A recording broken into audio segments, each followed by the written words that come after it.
everyone, and welcome back. It's Julianne here for Honeybee Stamps, and today I'm going to be showing you how I created this super cute and oh so citrusy square card. I'm going to be using a variety of newer and older products for my card today, including the Circle Spotlight Stencil. You guys have seen me use this stencil set quite a lot. It's one of my favorites. I'm also going to be using the Circle Thin Frame dies, the Double Stitch Square Honey Cuts.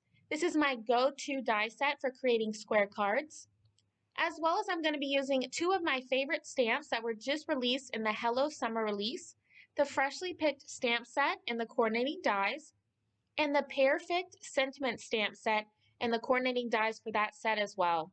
So let's get started. I started out my card today by stamping the images from the Freshly Picked Stamp Set that I knew I wanted to use for my card. I stamped all of those images onto some Bristol Smooth watercolor cardstock using some VersaFine Onyx Black ink. I chose to use this ink today since I knew I wanted to do some watercoloring, and I also wanted to be able to heat emboss each of my images using some clear embossing powder. Once I had all of my images stamped out and embossed, I started working on my watercoloring, which today I'm going to be using my Caron Brush Marker Pro markers.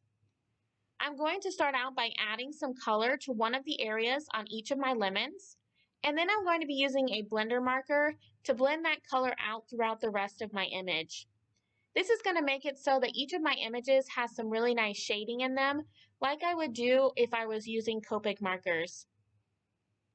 Now when it does come to watercoloring, I really like to make sure that I come back and do a second layer of color. So once all of my images have had some time to dry, I'm going to be coming back in with a little bit of a darker shade, and I'm going to add that color to the same area that I did in the beginning. And then with that same blender pen, I'm going to be blending that color out throughout each of my images. Once I have each of my images all colored in, I'm then going to be using the coordinating dies, temporarily adhering each of them down using some washi tape before running them through my die cutting machine. Once I have all of my images cut out, I'm then going to put them all off to the side, and I'm going to start working on the rest of my card. For that, I'm going to be starting out creating my background, which I am going to be using some Distress Oxide inks today. I am going to be temporarily adhering my background panel that I did use the Double Stitch Square Honey Cuts to cut down some more of that Bristol Smooth watercolor cardstock that I used earlier. And I have that adhered to both my work surface as well as that Circle Spotlight stencil with some more of that washi tape, so that way I can start my ink blending.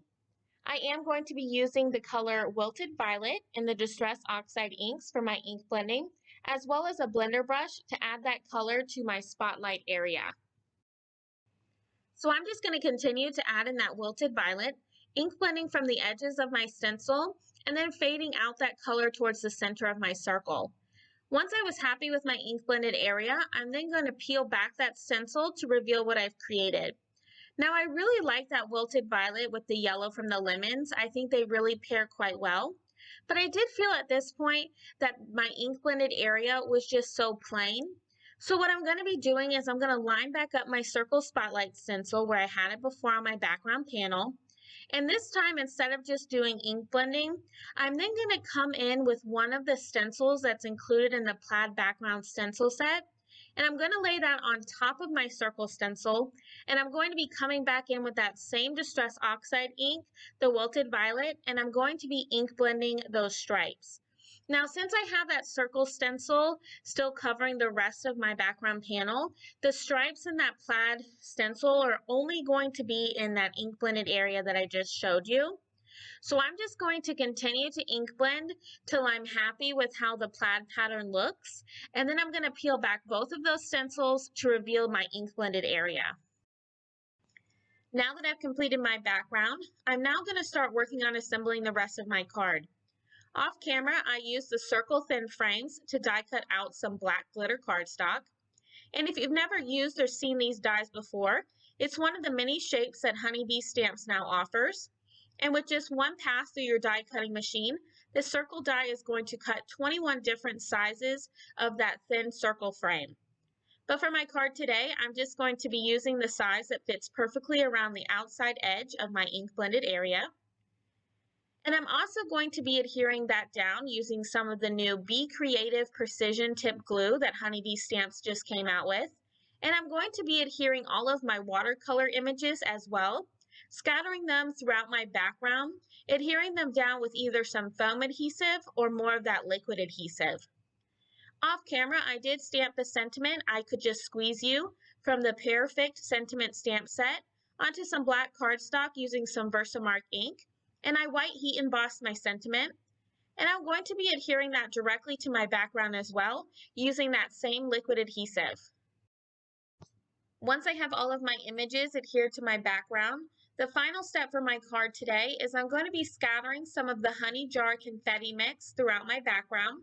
And I'm going to be adhering all of them down using some more of that liquid adhesive. And that's going to complete my card for today. I want to thank you all so much for stopping by and spending some time with me. If you liked this video, make sure to give it a thumbs up, as well as subscribe for even more card making ideas. All of the supplies I use in this video will be listed and linked down below in the description if you are interested. And as always, I hope you have a wonderful day and happy crafting!